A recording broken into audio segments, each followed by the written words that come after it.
One. Okay, welcome everybody to the West Canada Valley regular board meeting, October 11th, 2022. Please stand up for the pledge. I pledge Allegiance to the flag of the United States of America and to the republic for which it stands, one nation, under God, indivisible, with liberty and justice for all. I want to just take, before we get started here, just a few minutes for some recognition and some introductions today. I want to start with the recognitions first. This October is School Board Appreciation Month, and I, no confetti, I apologize and stuff, but I do want to stop and pause for a second just to say a few words about this board in particular, but also just Board of Education in general. So I say this all the time when we have these meetings. This is just one part of what this group does. There's a lot of work that's done on their own. There's a lot of work done between myself, the business office, and the members that are in here. There's a lot of work that's done individually on their own when they're at home with reports and things that we're working on. All of it to benefit, this school district, this community, and so forth.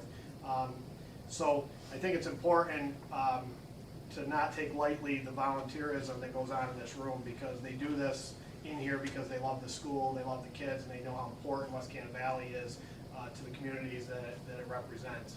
I've been fortunate to be here a while now, and I've worked with a number of these people a while now, and they're a great group. We have new members that come in, and we've been able to mesh really well together, and I think that's a big part of why West Canada keeps moving in the right direction. So I just want to take a moment and thank everybody in this room and appreciate all the work that you've done here. So thank you. With that said, I also want to introduce you to the new members, or some of the new members of our district. We've been kind of in a place where we've had some trouble having visitors and doing all these things in the last few years. So we're going to have some of them here tonight because we had some conflicts. I gave board members the entire list. The ones that can't make it tonight will be here in November for us, but I will introduce everybody tonight anyway, even if they're not here. I'm going to start, when I call your name, could you please just stand for me? I'm going to start with Jason Crawford, Technology 7 through 12. Jason came to us last year from Waterville, correct? Yep. Yes. Jason, want to talk just a little bit about your 2 years just quick here? Oh, I love it here. It's just very encouraging. Every time I go to the administration about anything, they're just, what do you need? Because we're trying to grow the program, the technology program in the school, and every time we're trying to tweak it to make it work with everybody, and also alongside the ag program, so we can kind of work together. And I just appreciate the support for the program, and appreciate for anything I suggest that I have a lot of support for that. So thanks again, and I look forward to hopefully retiring here. Thanks. So Jason's a man of many traits. We kind of stole him from Waterville just because it's a little bit closer to start with, right? Yep, that was a little bit the closer. major part of it. Yes. But he lives in Salisbury, right? Yep. Yeah, so a little closer from Salisbury to West Canada than it is to Waterville. So yeah, so Jason does a lot for us. He works really well with our other tech teacher in the Acme Center. So welcome, Jason. Even Thank though you. Here in just a little while. Morgan Downing. Hi. Morgan teaches English 7 through 12. Morgan, want just a couple things? Yes, I teach 9th and 10th here. I really love the small community. I've gotten to know a lot of the parents. At this point, I know half the kids in the high school.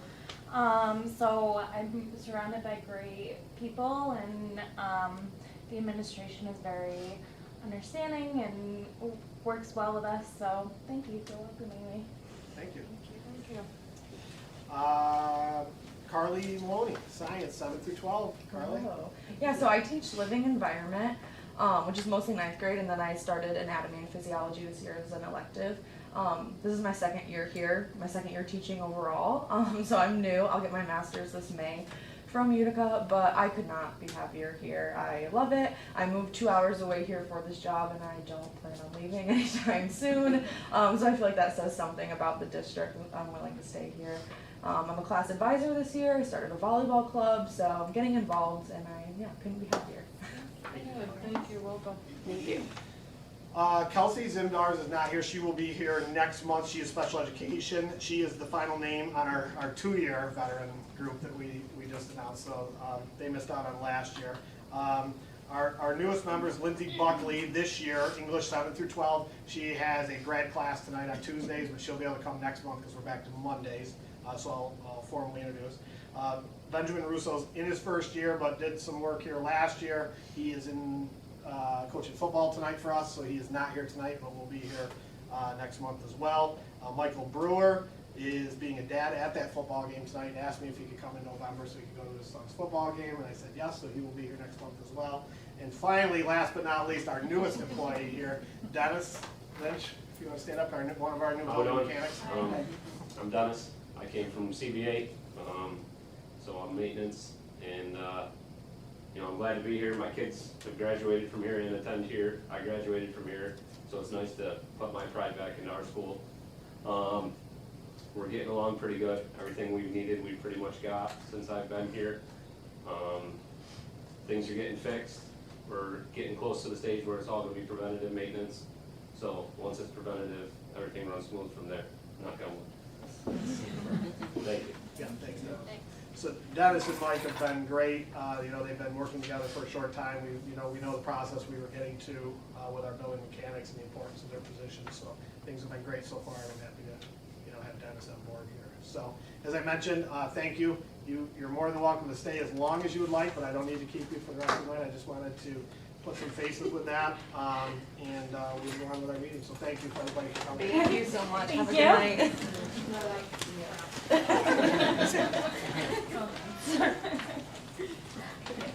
Okay, moving on to the administrator's report. We're going to hear from Mrs. Butler. To go first? Okay, sure. Thank you for having me. We had some really good news received from the State Ed Department toward the end of September that our numbers were making our school eligible to receive the community eligibility provision, which means they all eat for free in a certain way. The kids don't get charged. We, as the district, get reimbursed a certain number for all the kids that are qualified as SNAP or Medicaid, and then we get stipend, I would say, for the kids that qualify as a paid student. But all in all, they tend to even the numbers out in the end, so everybody gets to eat free. This is a 4-year program, so we don't have to reapply until 4 years from now. It's based on the direct certification matching process from the state of New York. The families that are qualifying as a SNAP family, what is that? Nutrition Assistance Program. Yeah, or get Medicaid. So that's how their children get put on this program. And let's see, I wanted to tell you that the numbers have gone up. September was tough because the kids had to pay, and the first week was really rough because some of them didn't have money and they didn't know they had to pay, and it was really kind of confusing. We went through the month of September and strived to get this to put into place for October. So October 3rd, our numbers are going up again because everybody eats free. So, and I like to see the kids get something to eat during the day because that's so important. I guess that's all I really have. That was like big news for us. Can you talk just a little bit about how you're handling this whole strike situation? Yes, our main food provider is Cisco Syracuse. They have been on strike for almost 3 weeks now, going on the 3rd week, I believe. Dennis and I went to Dallasville last week and picked up a load of food that Ginsburg, which is another company that provides foods, but won't come to West Canada because we're not in their jurisdiction, I suppose, but they're bringing food for us to Dallasville when they drop off their food. So we go over and we pick up what we can. I've also been in contact with Smith Packing Company, who provided stuff last week also for us to help just ease ease the pain of getting through this time. So we hope that Cisco figures it out, but not sure. I just want to say a couple things about the whole thing. I want to thank Kelly, Shelby, Daphne, who's not here, Rainbow, who's our data person. They really sat down. Once we were close and started to understand where we needed to get to and we had possibilities, they really worked hard to get us to that point and to get people to understand the importance of qualifying for this. The work keeps continuing because, as we mentioned, we're in the program, so we're like, we got our foot in the door is what we got for the 4 years. Now, we want to get, if we qualify, to that next level where, we still think there's people that, as this becomes free, will be more apt to qualify further into this, which would bring us to a higher stage, which would raise our reimbursements, more so than they are at this point in time. So, going through the financials and everything and the number of meals we're giving, the breakfast obviously has gone way up since they're free now. That's been one of our lower, we handle it out in the morning. So that's been, it's been really good so far, and we transitioned. Good news is we already did it, so that kind of, we knew what we were doing to switch back to it. So that's kind of how that worked. But it's been, I think, it's been really good for everybody.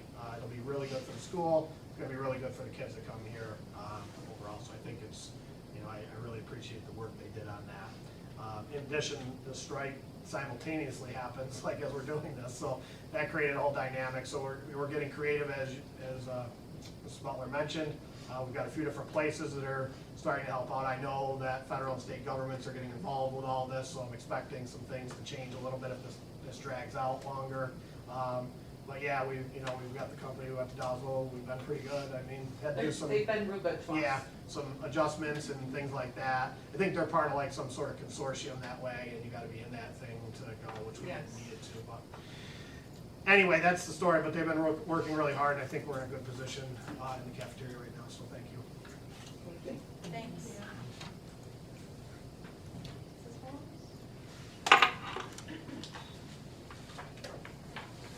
So I brought you what we have so far from the state data. We're still missing quite a bit. I don't know what's taking so long. There's a whole bunch of stuff that hasn't been released yet. We don't have any kind of a comparison regionally. We don't have any kind of a comparison across the state. So I'm giving you what we do have for West Canada, just so you could take a look at it. I'll go over a couple of things with you.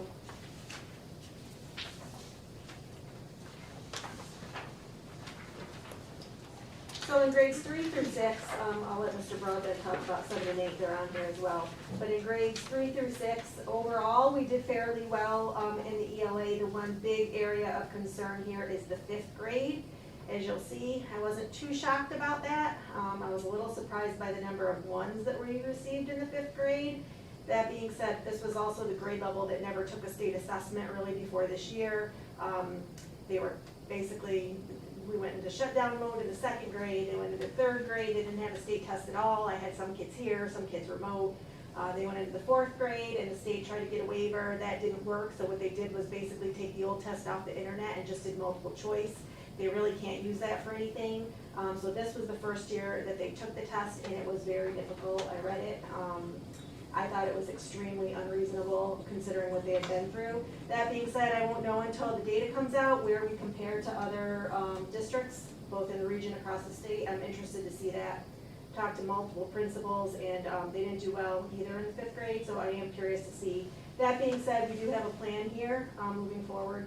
I've been working with Tanya Schnabel and the 6th grade teacher for ELA, that's Ms. Wazaleski. And we are revamping the curriculum for this year to include more of the Orrin-Gillingham strategies and some more comprehension strategies. I was going to share that action plan with you tonight, but it's not completed yet because they've been working really hard on it together, and I should have that for you the next time around. Math was similar, so we see in grades 3 through 6, they did fairly well. And then in 5th grade, we saw a little bit of a dip there, and again, I'm not really sure other than, what they went through, if it is something that we're going to see across the state, or if it's something specific to the school that we're gonna have to address even further. Science isn't on there, but we did great in science, but they're going to get rid of the 4th grade science test. They're not giving it at all this year, and then next year that becomes a 5th grade science test. But we did have 96% of our students pass the science, but that's the norm for that. And our participation rate for grades 3 through 6 in ELA was 94%, and in math 95%. So we had really good participation rates this year, or last year, I should say. Do you have any questions you want me to answer about anything that's on here? Can't tell you much about anything else. This is what we Do we have. do regional scoring? Yes, Where are they scored? BOCES or? Questar. Yeah, they send them through Questar. Yeah, we don't score them local, like your No, I family, was just but wondering. yeah, Yeah. Green drives them to Vernon, right? Yes. Yes. Okay. Thank you. Thank you, thanks. Yep. Mr. Ray?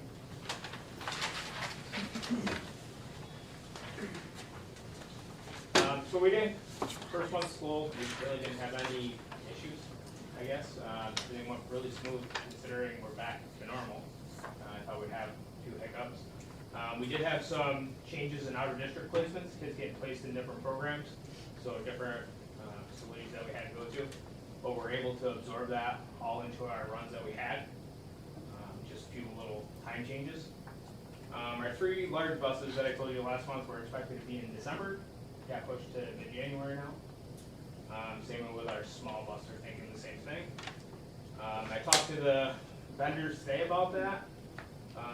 They said if we were to order new buses for next year today, we wouldn't see them until November of next year. They said if we wait till our normal December when we order them, we could be looking as far as the following spring. They don't see any timeline where it's gonna get better. They said they believe it's just gonna end up getting worse. So I'm gonna work with them, trying to get our quotes in sooner, so hopefully I can have some stuff to you guys for next month instead of waiting till December. The other thing they stated is that the state has changed the PPI, so the price that the vendors are allowed to charge this bus. There's an increase in that, and they're gonna start increasing that quarterly instead of yearly at the state level, so. Luckily for us, we do order them early, so hopefully we won't get caught up like some districts do, paying more throughout the year. DOT was here on the 5th, no issues. Everything went through good with this audit, so. That's pretty much all I have. Any questions?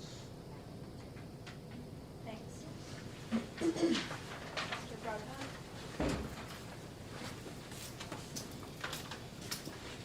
So I'll start by piggybacking off Mrs. Holmes with the state test assessments. Numbers, we have anything to compare them to other school districts. Kids didn't do as well as I would like. Our 8th grade group particularly, we have a high number, especially kids, students struggling, and high numbers of AIS for both groups. So we increased AIS numbers this year. So you're looking at between 16 to 22 kids per grade at AIS 7th and 8th grade this year. So about half the classes at AIS, just largely because of the test scores, trying to get them what they need. We're also looking at revamping our AIS, having RTI Edge, or RTI meetings after school, grade level, team level, to discuss specific students, at least quarterly, with the teachers. Mr. DeJesus is actually going to run those meetings as part of his administrative internship that he's doing with the college. I will oversee those as well. So we're hoping that if we can identify issues, maybe attendance problems, we can address them early on in the school year, get the kids what they need. We're also changing how we are teaching AIS, so that hopefully that helps as well. We're structuring it a little bit differently to focus on more skills instead of what they're doing in class, just to identify the weaknesses. So hopefully that helps. We had about 4 to 5 kids per grade, 7th and 8th grade opt out. That is getting better as I'm having conversations with parents and they're realizing that it's not directly related to a teacher's APPR or that this is data, and that I clarified to them that this data that we're using to see if the kids need AIS, extra help. You know, it's good practice for future Regents exams that they need for graduation. So, you know, any student who opts out, I call their parents and have a conversation. Some still, you know, decide that they don't want their students taking the test. Sometimes it's just But, you know, I'll keep having those conversations as we get higher participation rates. I think one of our big issues at the 7th and 8th grade level is our students are starting to realize that they didn't really have a negative impact on them, so their effort really on these tests go down. If they do it affected their overall grade or it affected graduation like Regents would, I think you'd have higher test scores. We are gonna go to computer-based tests this year because as of spring of 2024, some of those tests are gonna be required for everybody in the state online. And we did paper tests last year, and we didn't see really an increase in participation, nor did we see an increase in achievement on those tests. We're gonna go back to the computer-based tests, do some practice throughout the year. There'll be a simulation test that we have to do in January, kind of a practice test, so the kids are used to using the equipment before the actual test. So that's that. Hats are going well. I've confiscated 2 hats since the beginning of the school year, and that was really the first couple of days just testing the waters. On average, we probably have between 20 and 30 kids wearing a baseball cap a day, maybe wear a hat. But no real issues, no teacher complaints regarding the hats. So that seems to be working out well. Number of things happened since the last board meeting. We had the Ride for Missing Children. You know, I thought that was great. The kids enjoyed themselves. And it turned out to be a beautiful day. Elementary is out there, high school is out there, all the staff's out there. We're here the next couple of years, so we'll do that again and probably add to it as we move on in the next couple of years. Scott Flansburgh, human calculator, was here September 20th. Did assembly for all the kids in the high school. I can't remember what grades come up. Was it 2 through 6. 2 through 6 for the elementary also come. And kids really enjoyed that. Surveyed the kids after the thing, and they had great things to say. So, you know, I really want to thank him for coming and doing that. We had our open house on September 22nd. We had about 30 to 40 parents show up for that, which I think is generally about a normal number for high school this size. Job fair, I attended a job fair the same night for substitute teachers, trying to find some good substitute teachers, so I'll have one probably for 1 or 2 for the next board meeting that I'm going to put forward to you once I get in contact with all the references. That will help us out a little bit on that end. Today, our 9th graders went to SUNY Poly. They had an event there, it was a whole-day event. One of the Freedom Writers was there. I haven't got any feedback from the kids yet, but I will survey them to see what they thought about that as well. I can tell you about that in the next meeting. So I attended all-day PD for Mark Bosse's today, looking at software, different technologies that can be used in the school. Some pretty neat technology coming up that we'll probably demo and test out in the next 3 to 6 months and see what we can do to increase engagement in the classroom, maybe through some of that stuff. Also, there was PD throughout the day, a keynote speaker. So I got a lot of that. Attended a data session, and like Ms. Holmes said, they're still waiting to be able to give us the data from the state tests with the other schools and stuff. But hopefully that'll be coming soon. They told me today. And AP exams are ordered, so our kids are all set with that. I believe we have 29 exams being taken this year. Off the top of my head right now. And I'm going to start observations next week for our teachers. So I have a faculty meeting tomorrow night. I'll give them a heads up on that. Other than that, year's been going very well. One last thing, homecoming week. This homecoming, we had red, white, blue day today, pep rally on Friday, homecoming game and dance on Saturday. 6 to 9 for the dance. 6 to 9. 6 to 9. Any questions about anything going on in the high school? Or, yep. For the AIS program, the students are scheduled at like a period a day? They're 3 out of 6. So 3 out of 6, and it's not during their lunch? It's not during their lunch, no. Okay. What we have done, just because our number's so high and our kids' schedule is so busy, is some of our kids are being pulled on a course of being 3 out of 6 days to get the AIS. I just remember back in the day, it was during their lunch lunch period. Yeah, no, we try to It's make like sure the kids have everything lunch that period. 7th and 8th grade need, it was just a beast itself to get all the other requirements in. Yeah, no, it is. I just don't want the kids to, No, we don't either. You know, they need that time to decompress and eat and kind of recoup for the rest of the day. good, Without that, most of them don't make it through the day, I think. right? Thank you. Anything else? Thank you. Mr. Gordy? How'd the game turn out? 5-1 Hamilton. Okay. Earlier today, I had Rose Fall Sports going pretty well, but it didn't work out that way today. But they are wrapping up with, believe it or not, we're almost to the end of the season. This is the last week of girls soccer. Sectional start next week. We don't have boys soccer. Boys football has 2 more weeks, and then sectional start there. Swim has another week, and then they move into their dive championships and their swim championships. So we are getting kind of close to the end here, and postseason play will be starting pretty soon. One nice thing about the swimming, we were able to we have 4 girls now in the 7th and 8th grade that are participating in swim, and so that's not enough for a team, but we talked to the other schools and they are going around and they're competing as exhibitionists in those meets, so that's nice that, it was nice for them to be able to go to practice, and that's what we've done before in the past, but now they're actually getting to go and be part of the meet and everything too, so that's nice. Mr. Brabant mentioned that we do have the homecoming game this weekend. We also invited back the 97 football team.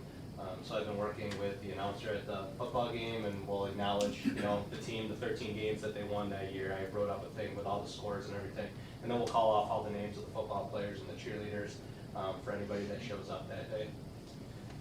As far as the football is going, last week was our 2nd game that we streamed. The first one was not good. We crashed and burned, but we learned a lot from it. This stream was much, much better this time. And again, this is all because our scoreboard is not in a position where our camera can catch it. So like if you watch our basketball games, if you've ever seen one, there's always a little corner shot of the scoreboard, and the camera automatically does that, but it's directly across. Here, it's all the way off to the right, so the camera can't do it, so that's forcing us to, I won't bore you, a different way of streaming, and it's not as smooth and as easy, but it was much better than last game. So for the people that can't make it back home for the game, at least they'll be able to watch and see a pretty good broadcast out of it.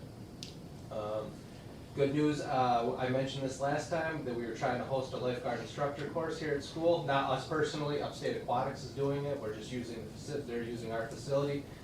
We did get 4 people to sign up for it, which is what you need to run the course, which is good news for us because now we'll have a PE teacher that will be certified as a lifeguard instructor. And starting this 2nd semester this year, we'll be able to offer a lifeguarding course here at school for students to go ahead and get certified, and then they can work in Enchant Forest, or they could do, lifeguarding here at school too. Winter sports, not much has changed since the last time I talked to you. We're still doing the 4 tournaments, 2 for boys, 2 for girls, 1 home tournament for each, a tip-off tournament again for the girls, and a holiday tournament for the boys.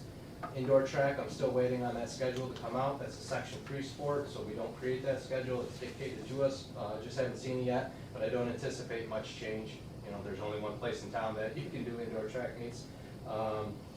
And we're still working on the bowling schedule because Herkimer is now bowling at Little Falls, so there's 3 schools now that they're trying to get in there to host all their meets. Spring sports is the one thing I do want to bring this to you and talk to you.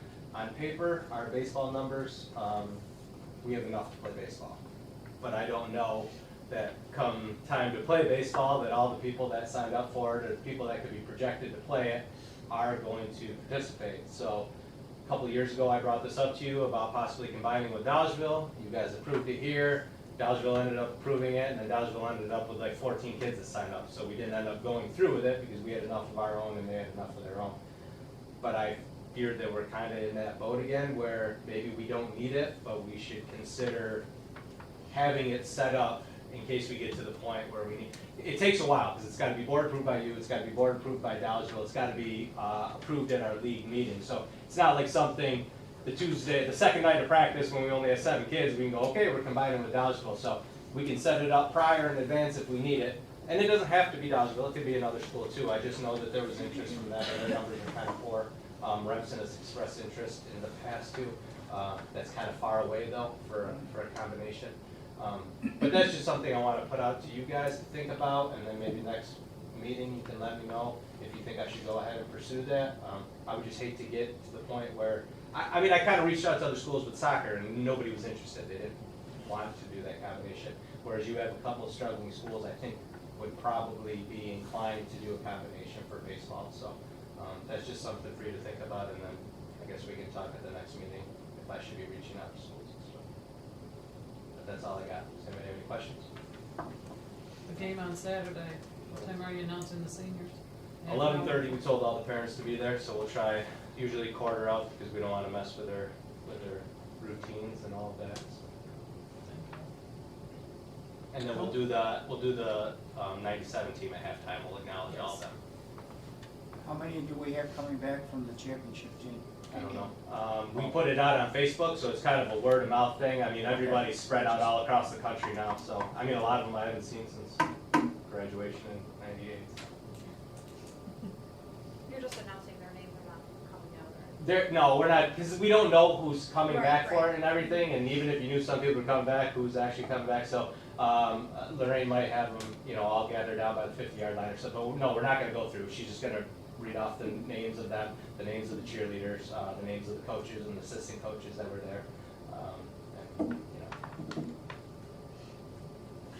Okay, thank you. Okay. Consent agenda. Were there any more questions? Okay, motion to approve the consent agenda. Sarah first, Sean second, all in favor?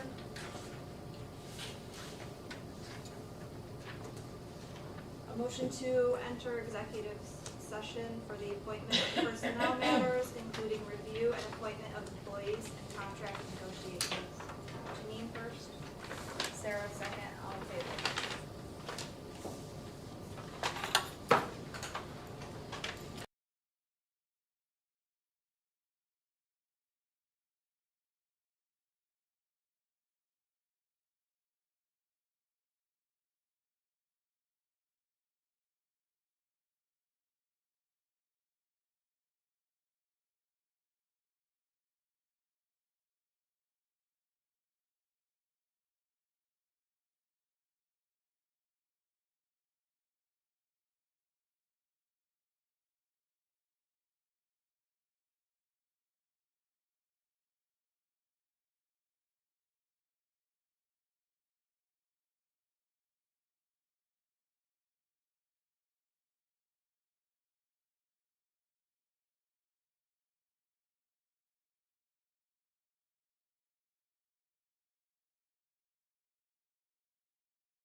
on to the action items. First off, the personnel report. A motion to rescind the appointment of David Smith, coach, boys varsity soccer, effective August 29th, 2022. Janine first, Sarah second, all in favor? A motion to rescind the resignation of Katie Conklin, guidance counselor, retroactive September 30th, 2022. Sean first, Sarah second, all in favor? Motion to appoint Cynthia Miller, part-time food service worker, per the negotiated salary of the CSEA bargaining agreement effective October 12th, 2022. Janine first, Sean second, all in favor? Motion to approve David Smith, coach, boys varsity basketball, step 5 of the extracurricular index of the WCBTA bargaining agreement effective 2022-23 school year. Janine first, Sarah second, all in favor? Motion to approve James Healy, coach, boys JV basketball, step 1 of the extracurricular index of the WCBTA bargaining agreement effective 2022-23 school year. Sean first, Janine second, all in favor? Motion to approve Todd Hogan, coach, boys modified basketball, 7th and 8th, step 5 of the extracurricular index of the WCBTA bargaining agreement effective 2022-2023 school year. Sean first, Janine second, all in favor? Motion to appoint Olivia McNeil, assistant coach, indoor track, step 1 of the extracurricular index of the WCBTA bargaining agreement effective 2022-23 school year.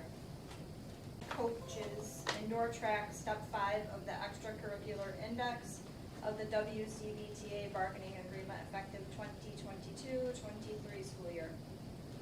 Sarah first, Sean second, all in favor? I'm in favor, Mr. Hoban, not Sarah's. I don't know if we can do that separately.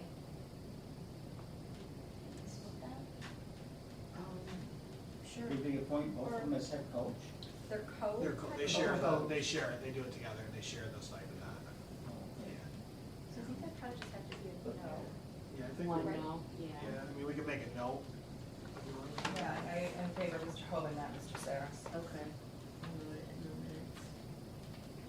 Okay. Motion to appoint Corey Young's coach, boys and girls bowling, step 5 of the extracurricular index of the WCBTA bargaining agreement effective 2022-23 school year. Sarah first, Janine second, all in favor? Motion to appoint Shelley Van Dusen, coach. Yes, Okay. I was wondering. Motion to appoint Shelley Hazard, coach, girls varsity basketball, step 5 of the extracurricular index of the WCBTA bargaining agreement effective 2022-23 school year. Sarah first, Shauna second, all in favor? Motion to appoint Whitney Reddington, coach, girls JV basketball, step 4, the extracurricular index of the WCBTA bargaining agreement effective 2022-23 school year. Janine first, Sarah second, all in favor? Motion to appoint Chris Pullman, coach, girls modified basketball, 7th and 8th, step 5 of the extracurricular index of the WCBTA bargaining agreement effective 2022-23 school year. Shauna first, Sean second, all in favor? Motion to appoint Abigail Rose, coach, girls varsity cheer, step 2 of the extracurricular index of the WCBTA bargaining agreement effective 2022-23 school year. Sarah first, Shauna second, all in favor? Motion to appoint Tracy Farber, volunteer assistant, girls varsity chair, effective 2022-23 school year. Janine first, Shauna second, all in favor. Motion to appoint Teresa Sinikowski, volunteer assistant, girls basketball, effective 2022-23 school year. Shauna first, Janine second, all in favor.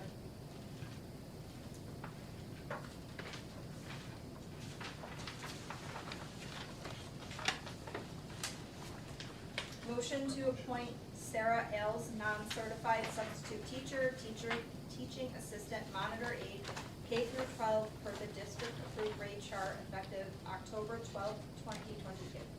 Janine first, Sarah second, all in favor. Motion to approve Karen Francisco, substitute food service worker for the CSDA bargaining agreement effective October 12, 2022. Shauna first, Sarah second, all in favor.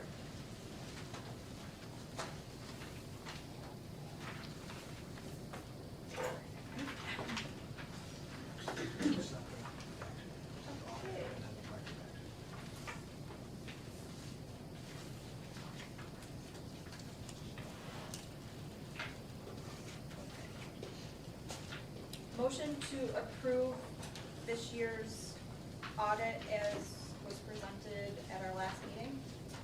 I have a question on Okay. the corrective action plan, on Oh, this. that's We're gonna separate. do that Those are two separate. Oh. We'll do the audit first and then the corrective. Sorry. Janine first, Sean second, all in favor? Okay, question on the corrective action plan. The school lunch fund deficit, are, you know, with us going to 3, is that gonna still help us with the bottom line? Because I know It should, it won't be as dramatic of a correction as this past year because they're not, the rate down. reimbursements are not as high. But yeah, it'll keep us from dropping, hopefully. So we did, before we moved into this plan that we talked about today, we did, the best analysis we could of the number of lunches and breakfasts we would serve and what the reimbursement rates would be. So yes, the answer to we will be much better off. The question of how much better off we're gonna be is really we'll see. And like I said, when Mrs. Butler presented, if we can get that reimbursement rate to the next level, some of the districts locally have that next level, then you are in real good shape with it. On payroll testing, have we had people without signatures for timesheets? Not regularly. Not just in the past, have we had people who didn't We've never sign? been cited for it before on our Why did they bring that up then? One of the things they found when they audited, they found the time cards or 2 that weren't signed by the supervisor, not by the employee. But that's the first time we've ever had that. Okay, It doesn't make sense of why they would find that if it isn't happening.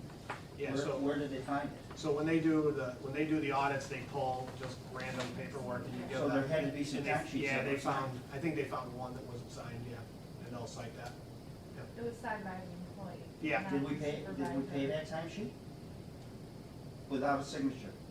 Without the I think supervisors. the employee signed it. Yes, the But employee. the supervisor doesn't, and if the employee did by law, you have to pay.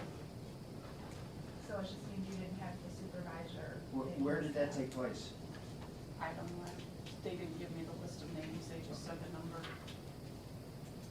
good. Okay, motion to approve the corrective action plan. Sarah first, Sean second, all in favor. Okay. Motion to approve the athletic combination for bowling.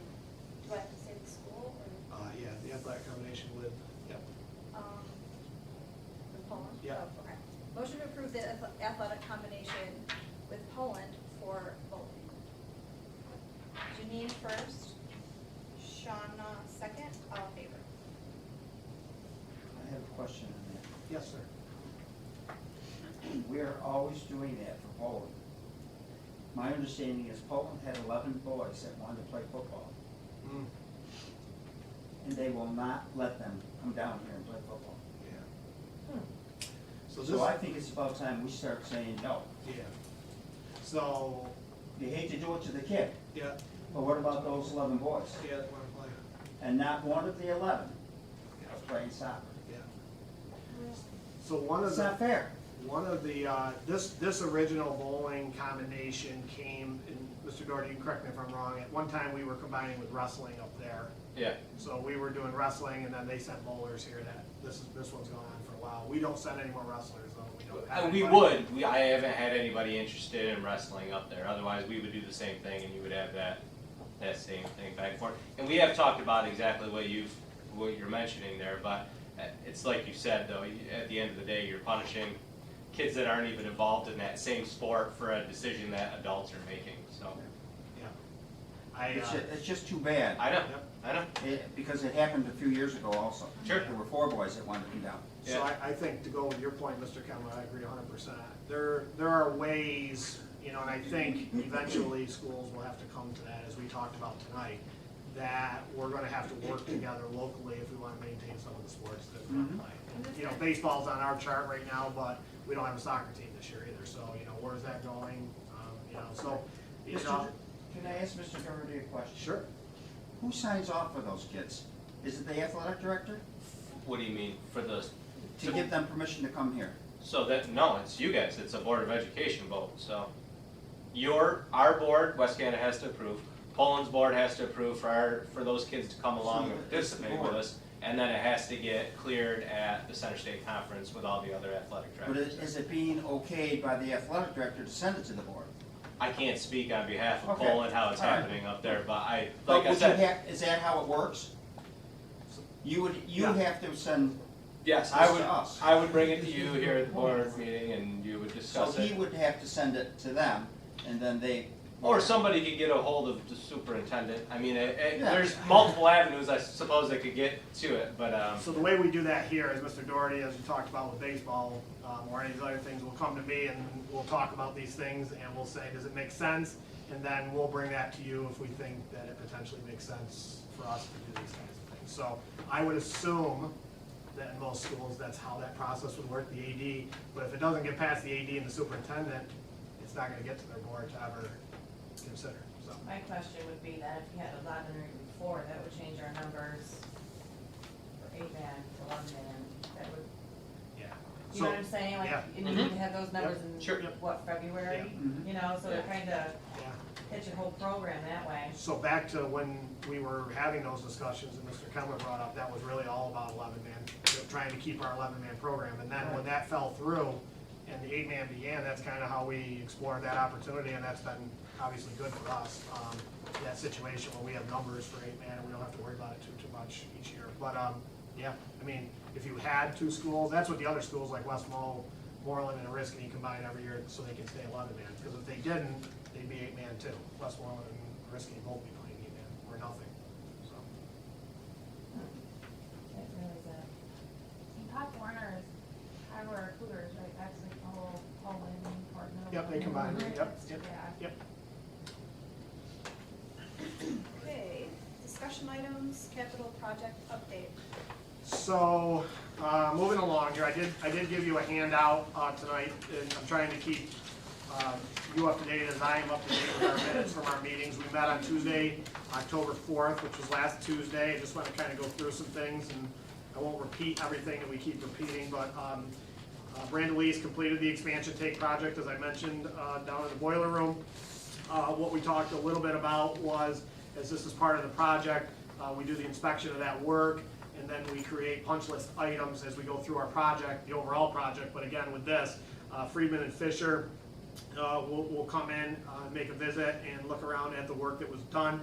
There's some questions by with Chase of whether the pipe should be insulated down there as well, so they're gonna look at that, and if that needs to be done, that'll take place as well. In terms of the engineering review of what we've done with the emergency project, that's complete, and all of the docs are into SED for the emergency portion of our project. So, for the most part, everything that needs to be done for that part of our big project, which we switched to the emergency, is complete. We talked a little bit about the scope and the design review, and I just want to talk a little bit about this. We spent some time on this fuel tank that we're replacing. This is the diesel fuel tank that's out that we fuel our buses with and out by the bus garage. So for a period of time, when this project first started, and I mentioned this to you, we made an assumption that we were going to pull this tank out of the ground and put it above ground. And as I mentioned in past updates, we had some further discussion about the cost increases that were associated with bringing it out of the ground, and as opposed to keeping it and replacing it in kind in the ground and even replacing the piping that's underneath that. And that came out in terms of the meeting to be significantly less costly to us than pulling it out of there. So, as the information was presented to us. So then we had another meeting this month and started to talk about some of the testing and the soil testing and permits, and started to look at some of the permits and the costs that were associated with that. And it just kind of wasn't jiving a little bit with me. And the people who did it, if I'm being open about it, I questioned. They were on our last project, so I kind of look at them a little bit. And I'm really looking at this project closely because I know that at some point we're probably gonna have to make some tough decisions about some things. So I'm really trying, to find some things. So even in this piece, there was one piece in it that looks like something that we already do that they were charging us $11,000 to do, and we can do it very easily, and we already do it anyway. So like right there is $11,000. So when I talk about finding ways to find money, it might be this and that here and there, but that's just one way.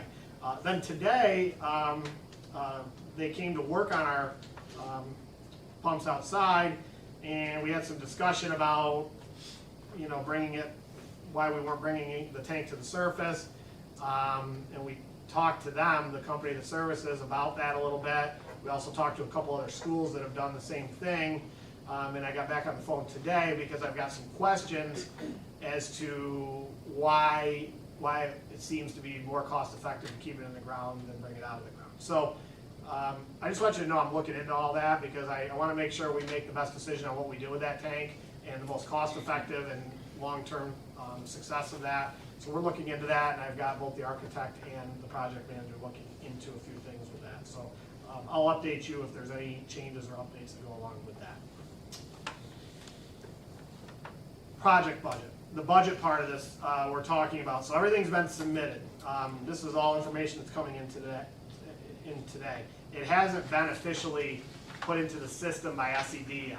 And that's a concern of ours at this point in time. And through discussion today that Ms. Crossett had with the architects, one of the things that's kind of screwing things up for a lot of schools, including us right now, is the federal approvals that we receive for all the federal money that we've talked about that we're using for this project. We have the approval letters that we sent to them, but that hasn't been converted from federal to state into their system. And they won't approve or get our project reviewed until all that's in the system. So there's a hold up and a connection, surprise, between federal and state here in getting that in there. She is hoping in the next few days that will be in the system and they can get rolling with that. Am I correct in saying that? She has our copies of the approval letters that she is going to give to SED tomorrow. Hopefully that will advance. So, with that being said, we talked about this at our meeting, and this kind of escalates our discussion a little bit further. We are considering moving this out of SED to what's called a third-party review of our project.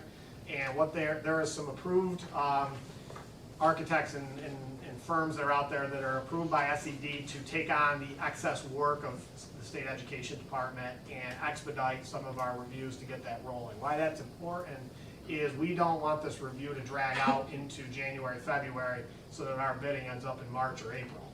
Because the likelihood of the bids coming in where we want them to come in March and April is not great. The likelihood if we get bids out in January, early February is much better. So we are going to be meeting really soon here, and we're highly considering moving, as soon as we get that in the system, transferring that to third party for review to try to expedite that to stay on track. So I'll be updating you on that as well, because the schedule is really, really important to the financial part of this process. Is there a cost to that third party? Yeah, there is. There's a cost to it, which would be taken out of the project. I don't know what that cost would be, but what I do know is the minimal cost that it would be for the third-party review. It Could doesn't be exceed saving the in the amount of long savings we run. would get in the long run in the bidding Yeah, process, so, okay. yeah. So do I wanna go third-party review? No, but I also don't wanna be bidding in March or April. Absolutely. So, and I think our project managers and our architects agree with that, so, that's that. Talked about project schedules, I just talked a little bit about that. We wanna get, bids going by January, early February. And the other part of this, besides for the bidding, is the lead times on some of these items. So we're gonna have to get real creative on making sure the equipment that we're buying gets here on time for us to do the project. And the earlier we get rolling on this, get it bid, get the bids awarded, and get things into the order, the better chance we've got. I mean, I'll be honest with you, at this stage, with what everybody's telling me, and I hope I'm wrong, the last project we did, and the site work and all this went really smooth. We were like on time all the way through this thing, but there wasn't a ton of equipment that we used. We have a lot more equipment and things going on in this project as opposed to the last one. So, am I concerned this project's gonna drag out longer than we think it's gonna drag out? Yes, absolutely. I don't think we're gonna be like, okay, it's August, project's almost done, and like the last one pretty much was. So, lead times, again, that's all plays into this whole thing to try to get this going and get things ordered. Our RFPs, they're all in there. You can see I just listed those and talked about our hazardous materials, our air monitoring, and our special inspections. All those things will come closer to bid time. These are all little added things that will happen before the work gets done. One of the other creative things we're looking at is cooperative purchase agreements. We have not done this in the past ever here either. And what we look at here is trying to buy this equipment with a whole bunch of other people. One for price of it, and two for it can expedite the equipment getting here. So we enter into some of these cooperative purchasing agreements for things like our HVAC things and so forth. That may help us speed things up a little bit and get our things here on time. And the last item on our list here that I have is another discussion regarding the potential donation, which I say potential, it's there, of $500,000 toward stadium lighting in this project. We are continuing to work on all that information with not only our architect and our project managers, but also our financial team. So what you've got here is an opportunity potentially to take $500,000 and empower that into some things that'll benefit you with the project. And I have Dr. Tim's working on that, because essentially it's like you taking a capital fund and putting $500,000 toward that, which takes all that off of what typically we'd have to look at in terms of long-term financing and taxpayer contributions, all those kinds of things. And we potentially could leverage that into some things. It could factor into things that we have to cut from this project to fit it in. I don't want to go into too much detail until I get all the financial pieces of this, because it might be a moot point, but they're looking into how this district can really maximize, and I have Dr. Tim looking at that $500,000 rather than just $500,000. There's going to be some ways that I think we can do some things with that. So not only get the lighting, but do some other things with that as well. So that's where I'm at with that, and as I get more financial information on that, we'll move that ahead, and I'll bring that information to you. Our next meeting, although it's supposed to be November 7th, I think we'll be meeting sooner than that probably, to talk a little bit more about what I talked about earlier here in terms of third-party stuff.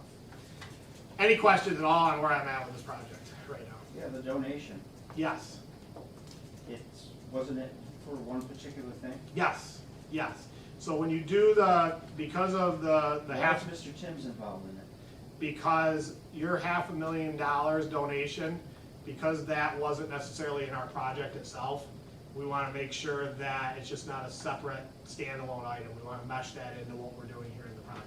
So because of the So accelerated. you're gonna use that money for something else? Nope, for the lights. You're gonna do Yes. exactly what? Yep, exactly what it's for, What yes, they want. absolutely. Yep, no doubt Okay. about it. No doubt about it. $500,000 for lights, done deal.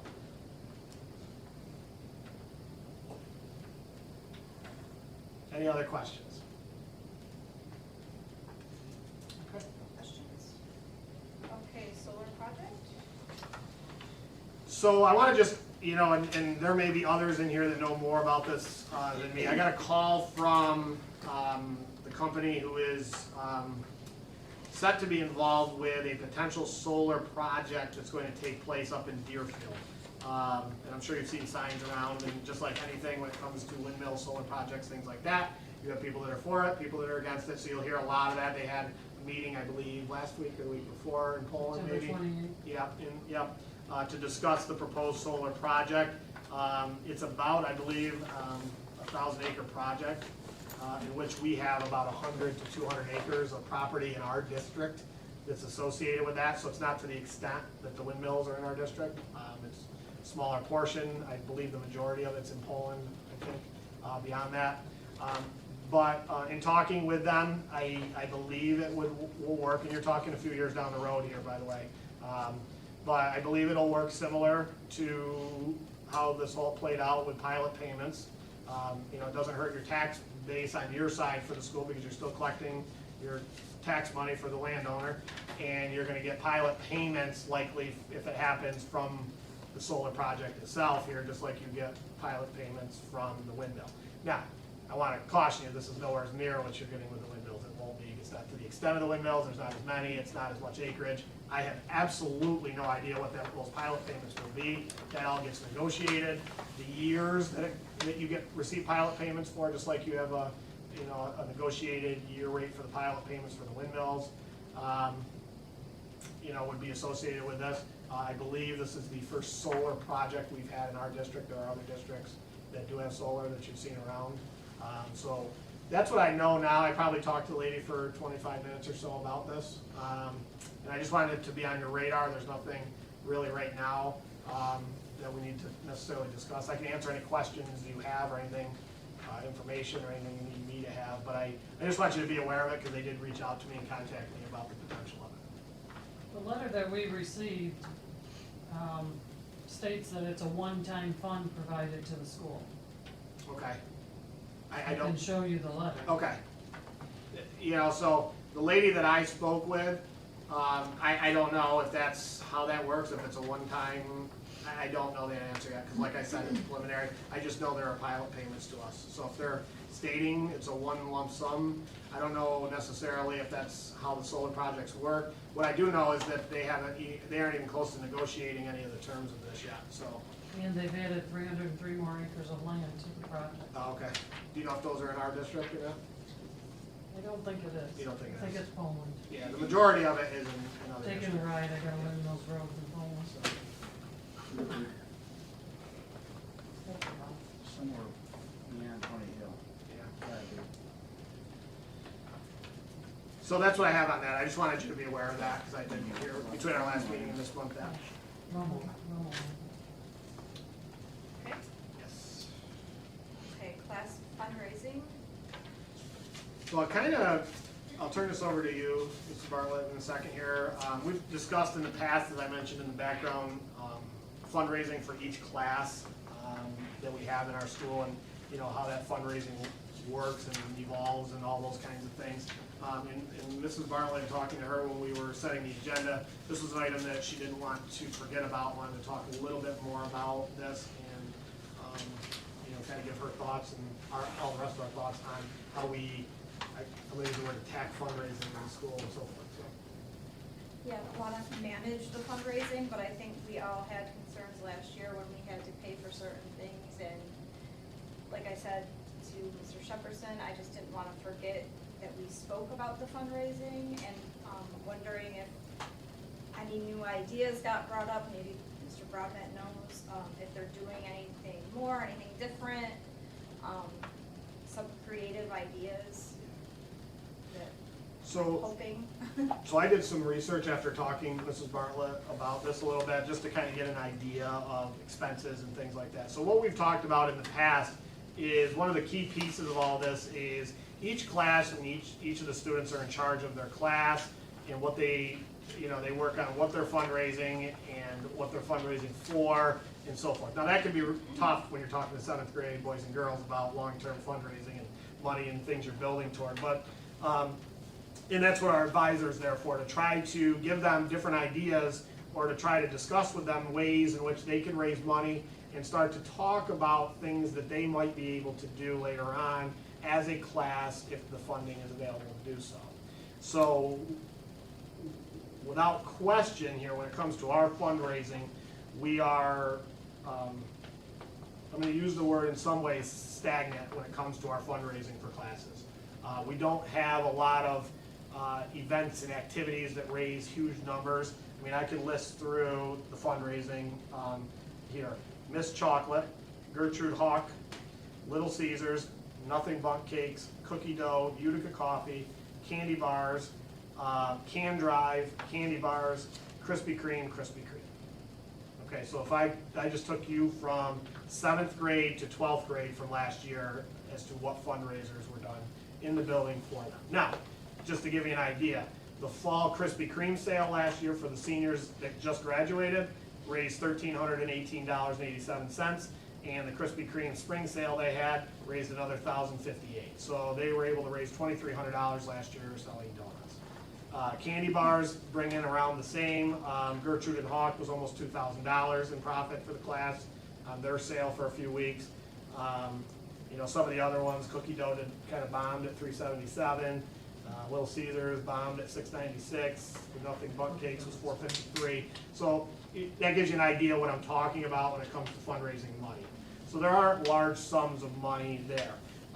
The class that's seniors right now who paid for their prom last year, the cost of the prom at the location and what they wanted for the prom was $9,285.97.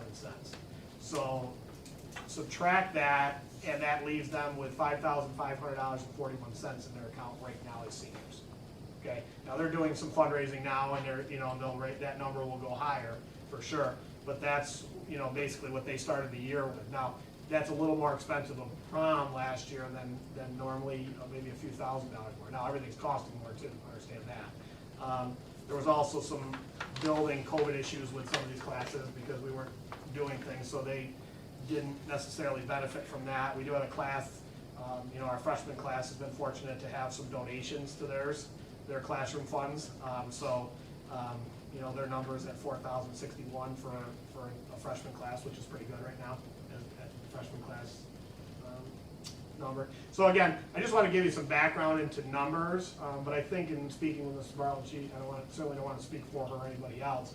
You know, I think as we go along, and I'll talk a little bit more to Mr. Broadbent about this as well, and some of our advisors, you know, are there creative ways that we can step forward to fundraise, and whether it's at events that we have, or whether we have new events that we're able to bring fundraising, you know, ideas to, and talk to our advisors about being creative and talking about building funds for things. Because what ends up happening a lot is we have kids that want to do some things at the end, and they're just really not able to do those because they just don't have the funds to do it. So. They used to do a pie sale here, and we used to pick it up in the elementary. Yeah, that was all GA. Oh, okay. I think they still do that. Where does your Okay. junior class stand now as far as their?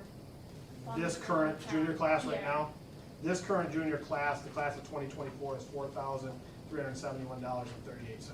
So they need to raise $4,000 or $5,000 to even pay for their prom. If they want a $9,200 prom, yeah, they're 5,000 short of that, even getting back to zero for their senior year, right? And who picks the place where the prom is held?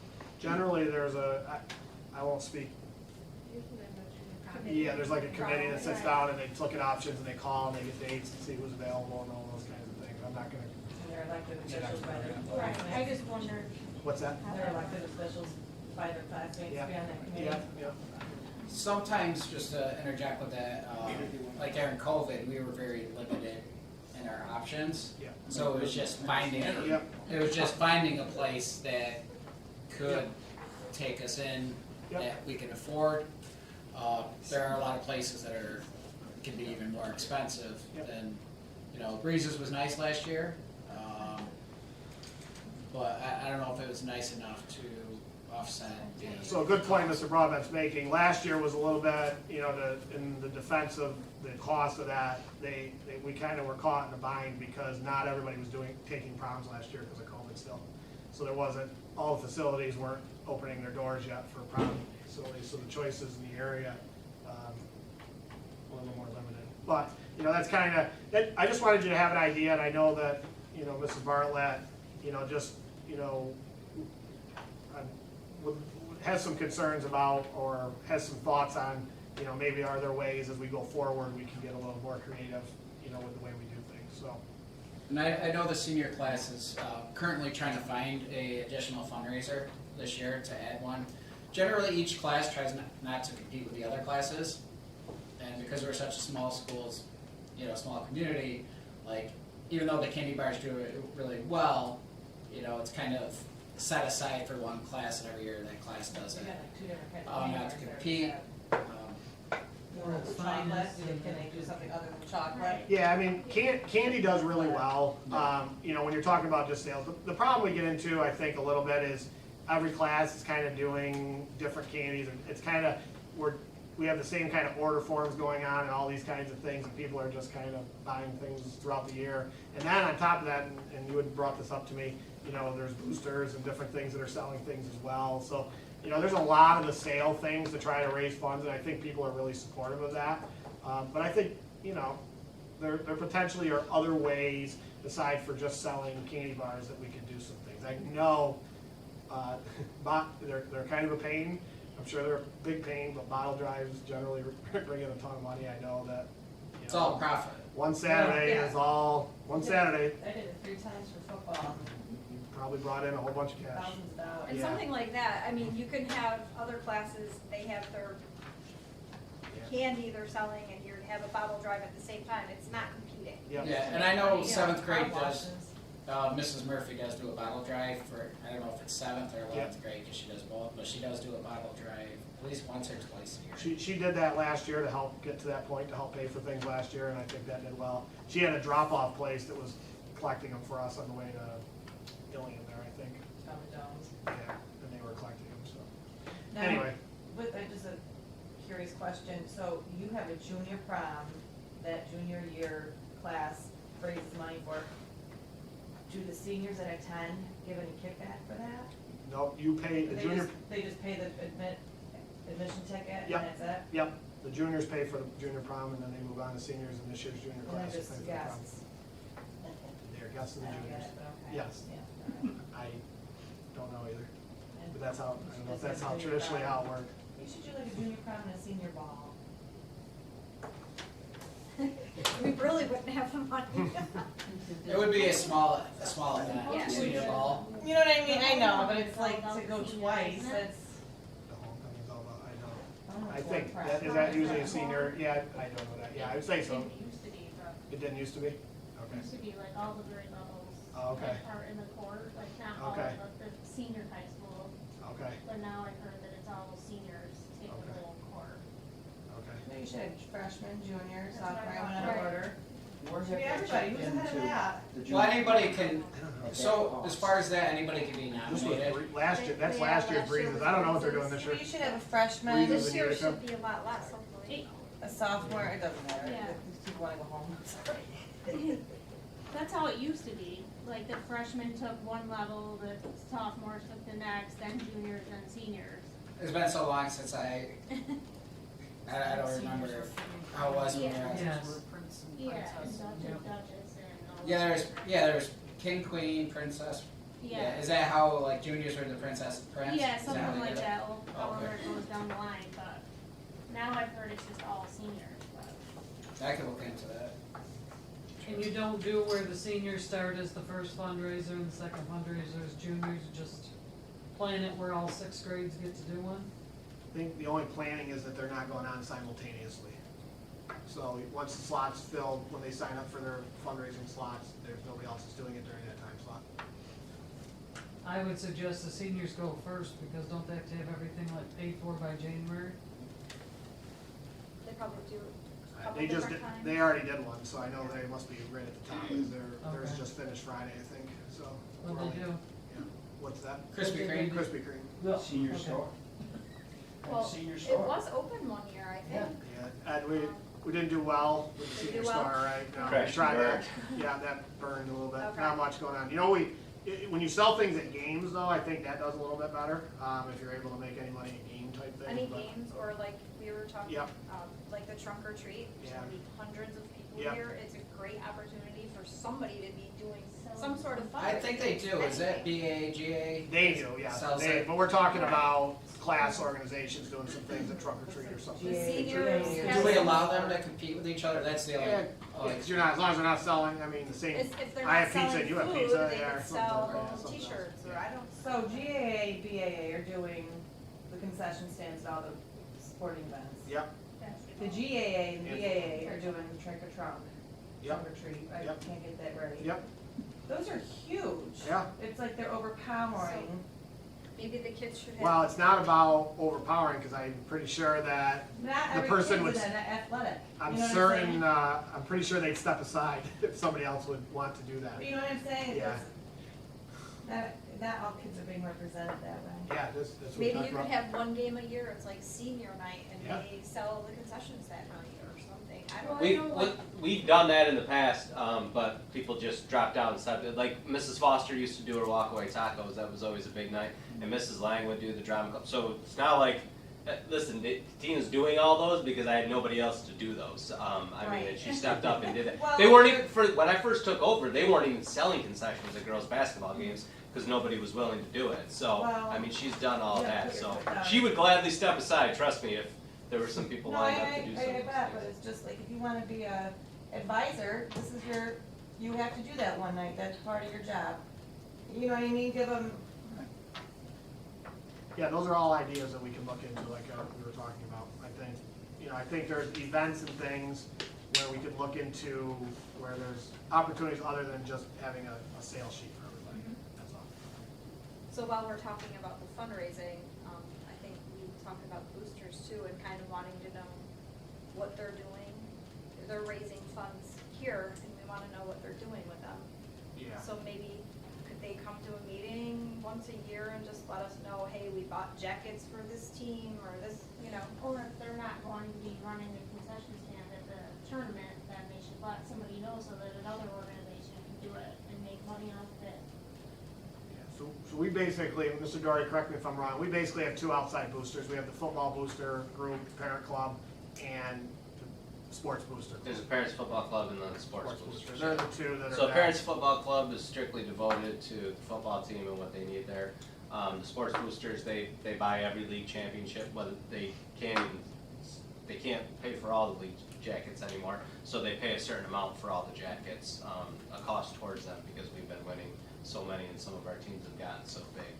But they do the soccer tournament, they've always been it's the boosters tournament that they did for that, and then they do that and they sell the concessions. I don't think they do very well at that tournament, they just do it for, Well, they didn't come this year, Yeah, so they nobody didn't showed do well up. at all. yeah. And then we had teams, the other teams are like, where's the concession stand? Like, Yeah. they're expecting, their kids are here all day and they're expecting food or drinks and they don't have anything but. I think that was because they only had half of the tournament. Yeah. So last year with the full tournament going, I don't think their returns were very good. And so then when you add just the four teams there, I don't want to speak for them, but I think it's hard to coordinate all those people to come and do it for the little that they got out of it. They do much better at the basketball tournament because it's inside and you do have teams that are there throughout the entire day, JVs and varsities. So that was the thing, like when we were doing the outdoor soccer tournament, I would try to get Sherburne boys and girls, so I would get two groups of people there, but, like the one game that we had here on the Saturday morning between, it was UAS and Old Forge, I think there were 6 spectators for the start of the game over there, so it's a lot for them to throw together. Again, I can't speak for them, but I'm guessing that that's probably why they chose not to do that, but they still paid for all the that awards they and let the everything, coaches so. know, to let the other coaches know that there was gonna be nothing. I mean, you don't wanna host something and not be able to provide. And like, if they chose not to do it, they could have opened it up to the senior class to do it, if they Oh, yeah. wanted to make a couple $100 or something, At least somebody could have done it if they wanted to. They did the awards, those still for you? Mhm. Okay. Okay. Okay, policy 1510, regular board meetings. Okay, so this is just, straight up regular board meeting rules and quorum and policies. You'll notice your policies 2008. This is the, from our policy service, the updated policy for how regular board meetings work and the rules associated with them. And then options if you're doing things with video conferencing and those kinds of things. Extraordinary circumstances is in here.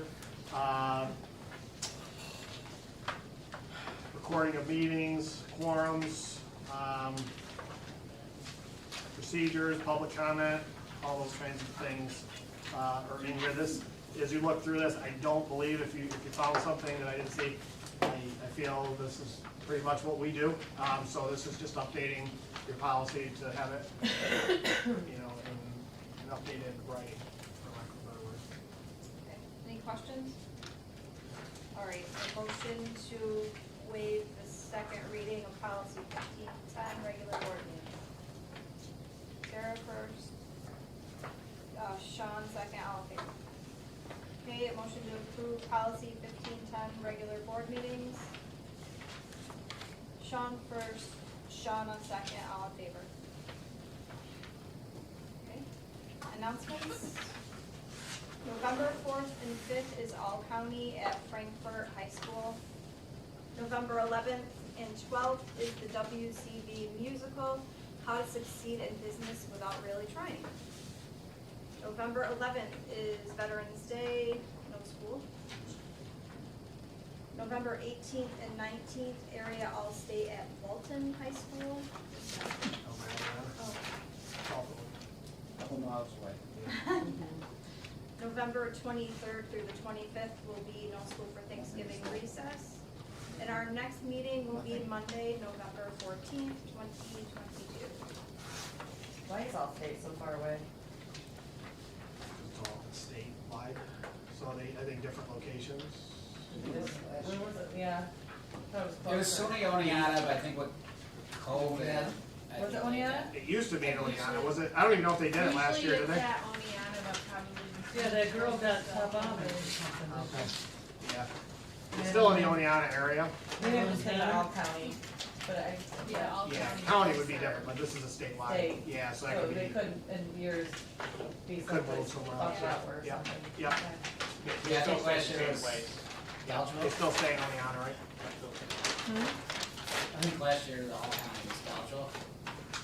And then, CSD. Yeah, your all county rotates from Oh, school I to think school. so. We've Yeah, hosted yeah, that, yeah. we've hosted that before. Do we have public comments? Okay, motion to adjourn. Janine first, Sean second, all in favor.